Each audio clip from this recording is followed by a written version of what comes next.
Hi everyone, I'm really excited to show you the new Sigma 17 to 40 mm constant 1.8 lens, which I tested 8 days on holiday using my Sony A1 Mark II. Unfortunately, I don't own an APS-C camera such as the Sony A6700 or the Alpha 6400 for instance, or any Canon APS-C sensor camera, so I used it on this one. I still got 21 megapixels or 4K footage.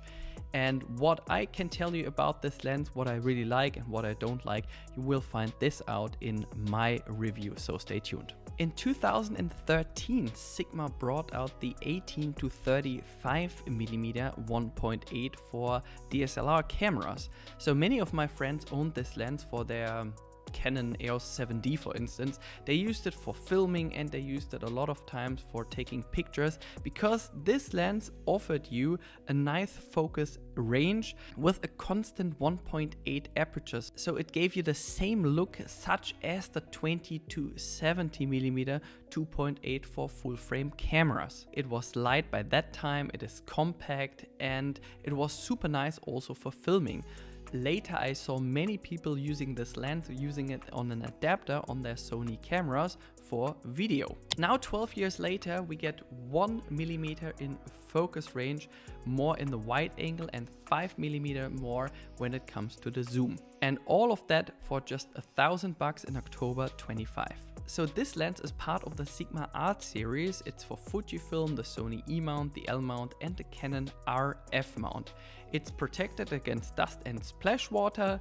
It has an extreme robust housing and it's 34% lighter than the 18 to 35 mm constant 1.8. So it only weighs 535 grams. We have a focus ring, we have a zoom ring, we have an aperture ring. The maximum aperture is of course 1.8 and the minimum aperture 16. We have an autofocus manual focus switch on the side, and we do have also a programmable button which you can set in your camera's menu. We have a click switch for the aperture, so if you're more into filming, you probably use this lens without the clicks because you can easily change the aperture without any clicks and any stops. And if you primarily use this lens for taking pictures, I would enable the click switch. However, the click switch is not available for the Canon RF mount, and they do that to all Canon lenses for whatever reason, maybe to tell you in 5 years, oh, we brought out a new lens. It now features an aperture control ring, which we introduced already 4 years ago, but now with a click switch. Wow, magic. Then we have a 67 mm filter thread, which is really nice because most of my lenses have a 67 mm filter thread. So my Canon 24, my Sony 24, my Sony 16 mm, my Canon 50 mm, my Canon 85 mm, they all use the same filter.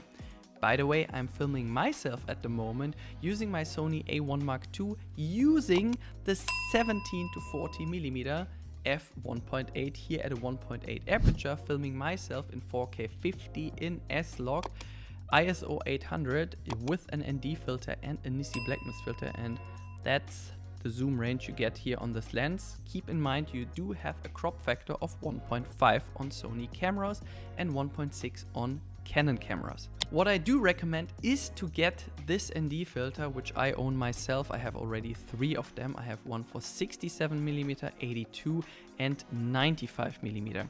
It allows you to shoot at open aperture in a log profile, in this case ISO 800 here on my Sony camera. And some cameras do not allow you to use a faster shutter speed than a 4,000 of a second. So what do? You need an ND filter in daylight to shoot at a fast aperture if you want that. So this ND filter keeps the colors from your camera.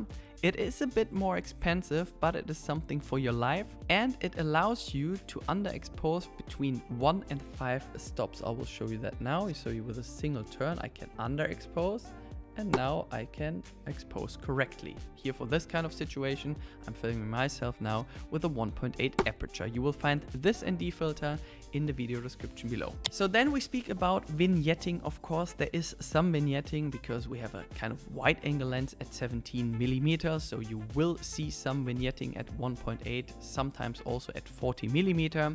but if you stop down to 2.8 or f4, the vignetting will decrease significantly, and the more you zoom in, the less vignetting you will have, even at a wider aperture. And if you think that you need some additional adjustments, you can correct it easily in Adobe Lightroom.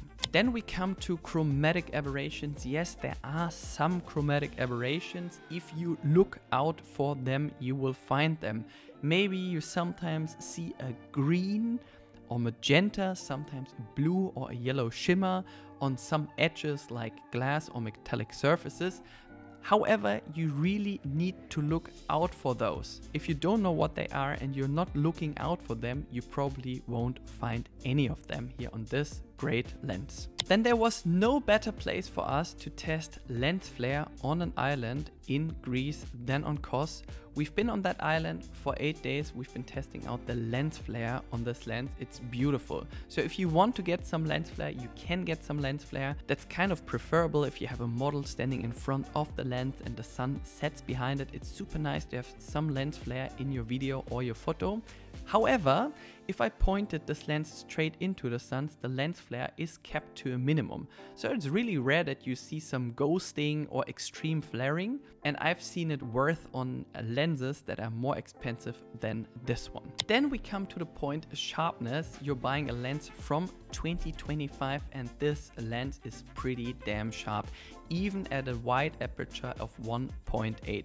So if we zoom out at 17mm and we're taking a picture at 1.8, the lens is extremely sharp from the edge to the center or from the center to the edge. I mean, if we take a look at the previous version, which was the 18 to 35mm 1.8, that lens was designed for DSLR cameras. And 12 years later, a lot of new cameras came onto the market, a new system. We're now using mirrorless cameras. And of course, this lens is designed for mirrorless cameras. And therefore, 12 years later, a lot of development has happened and this lens is super sharp. I think that the sweet spot is between 2.8 and f4, but it really doesn't matter if you're now taking a picture at an aperture of 4 or 5.6, you will kind of get the same amount of sharpness. But congratulations to Sigma at 1.8, super sharp lens.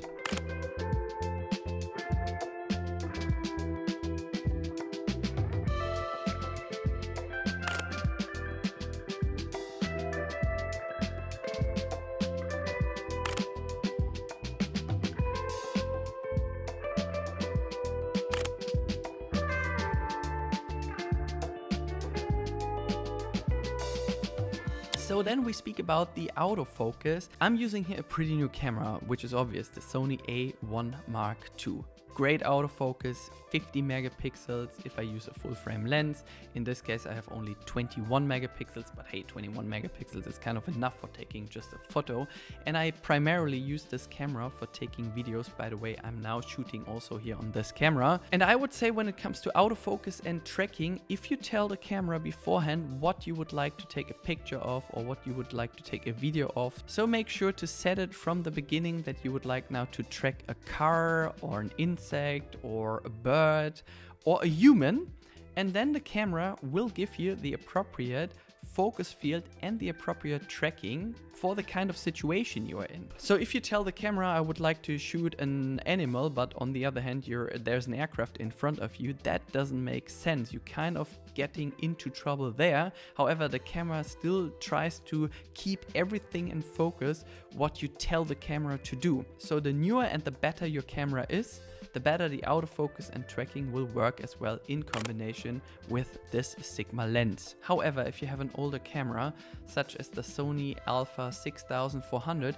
you will still get great results. The only thing that differs is probably the tracking. So if you're just using this lens for landscape, city or travel, it doesn't really matter. But as soon as you start to take a series of shots, or if you are into fast moving subjects when it comes to videography, The newer the camera, the better the results. What else is this lens good for? Obviously for travel. We used this lens, as I said, 8 days. We've been to Greece and it was a great experience. And this lens doesn't feel cheap at all. So I was using this lens on my Sony A1 Mark II and I had this camera the entire day on my Peak Design shoulder strap and it wasn't heavy at all. Anytime I went out to take a video, it was nice because I could hold my camera easily in the hand. I have this flip screen on my Sony A1 Mark II, which we all had in the past on the Sony A3 and the previous versions, which we didn't like because we were not able to flip that screen. Finally, that has changed using the Sony A4, and the Sony A1 Mark II has both, so I can just tilt it and I can flip it towards me. That is really nice. So for travel, it's a brilliant lens. Keep in mind, you do have that crop factor of 1.5 with all manufacturers, except for Canon, you have 1.6. So it kind of gives you that equivalent field of view as you would use this lens on a full frame camera. So with Sony, that means you have a field of view of 25.5 to 67 millimeters, and with Canon at 27 to 64 millimeters. It's kind of an ideal lens as a standard zoom. It's perfect because of that 1.8 aperture, because you can use it for exposing much longer in your hands without using a tripod, and it's super smooth in combination if you're using this lens with a camera that supports IBIS for video. And if you zoom into 40 millimeters with a 1.8 aperture, you kind of get that super nice blur background.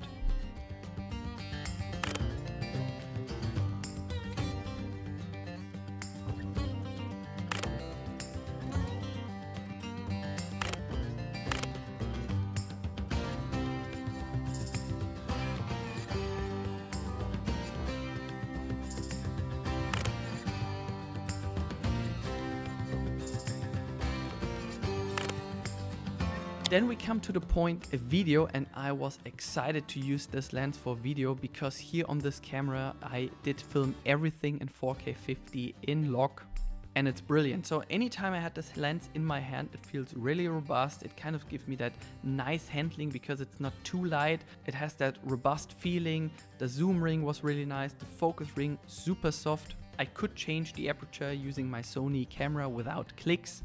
Make sure never forget the ND filter. In this case, I can highly recommend to get this one here, the Nissi Vario 67mm. It gives you 1 to 5 stops of aperture that you can underexpose, and it still gives you that natural look. And by the way, just behind that filter at the moment is a Nissi black mist filter, so the light in the background appears a bit more soft than it actually is. So I would say it's a brilliant lens for events, travel, interior, and for gimbal shots, because if I zoom in on this lens, it doesn't extend, so the center of gravity will not shift that much inside that lens. I told him that my love is free, but can you match me? I can do it all for myself, want you but really don't need help, so can you match me? I like luxury, I like fancy things, shine on my body, live like royalty, treat you like a king. If I trust, but you must be worthy of the crown. I'm not just anybody, born to live in luxury.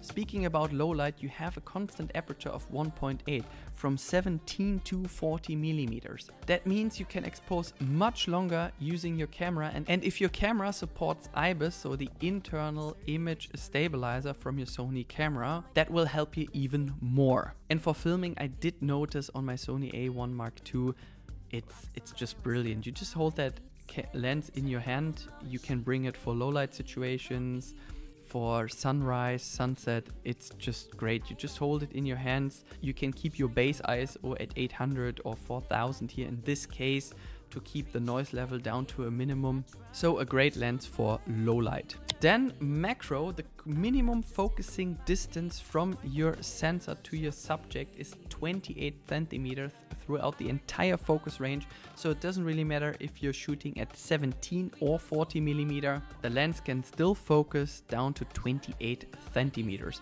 The more you zoom in to 40 centimeters, the more blurry the background will appear at the same aperture as you would shoot at 17mm. So a great lens for nature, product, food, and street. If we're speaking about architecture and interior, I would say that using this lens on an APS-C camera where you still have the crop factor, or on a full frame camera such as this one here, I would rather take a lens with more field of view, like a 10 or a 15mm, because it gives you kind of a more range for extreme interior shots. If you just want to capture some nice details inside a house or on the street, I think it's still a brilliant lens to go with. But I would still say if your clients want to have more on that frame because you're shooting in narrow rooms or something, make sure to try out a different lens before buying this lens here, because if you find out on the other hand that you do require more field of view because you're shooting in closed rooms, then you spend €1,000 for nothing. But I would say in general, if you're using this lens on your daily basis for outdoor shots, for landscapes, for interior, and just on the street, it's a brilliant lens to go with. Then we're speaking about the bokeh, so the nice beautiful blur background that you can get on this lens. We do have 11 aperture blades inside the Sigma 17 to 40mm with a constant aperture of 1.8.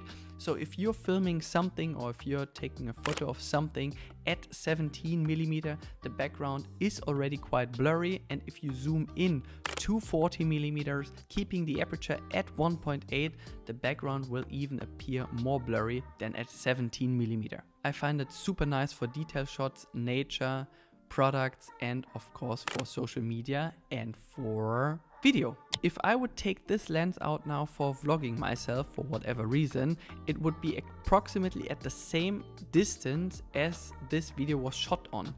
So if I would take now my camera on a small tripod, for instance, I would have to extend my arm at a full length to film myself, and that is the kind of view that you can get when vlogging yourself. The good thing is, if you want to have a close-up from your face, your eyes, your mouth, you can zoom into 40mm, which looks like this, or you can zoom out, but keep in mind there's not much more background you can get holding this lens in your hands. Handling wise, I have to say I was out with this lens for 8 days. It was brilliant, really robust, super nice for filming, 67mm filter, brilliant, so I could use all my other lenses using the same filter, which was especially good on sunny days if I want to keep the background blur. ISO 800 because I'm shooting in log at a fast aperture. It wasn't too heavy for me, and I think it's one of the best all-rounder lenses you can get for these camera systems. That brings us to my conclusion. I would say, as I said just earlier, one of the best lenses at the moment you can get on the market for your APS-C cameras. The only thing you need is a super wide angle lens such as a 10mm that would give you a 15mm field of view on your APS-C camera, and a telephoto lens with maybe a 2.8 aperture. But I would say you don't need another lens than this one here. So if you're planning to invest some money into a new camera system, for instance buying the Sony Alpha 6700, and you want to get a kind of a great all-rounder lens, that would be the lens I would go for. So if you would like to use this lens for social media, definitely get the ND filter, maybe a Nissi black mist filter, which I've been using now, so you kind of see that glow effect here on the background here on the lamps. Robust build quality, nice focus range, constant 1.8 aperture, nice handling, aperture control ring. The only thing that I did not like is when buying this lens for the RF mount that you don't get the aperture click switch. But that is typically Canon. They will tell you in 5 years, we brought out a new version, now you get the click switch. Thank you very much, Canon, while all the other ones had that already 8 years ago. So thank you very much for tuning in. If you'd like this video, make sure to subscribe. Make sure to give this video a thumbs up. You can find the Nissi black mist filter, the ND filter, the camera, the lens, and also the memory card using the link in the video description. See you next time und tschüss.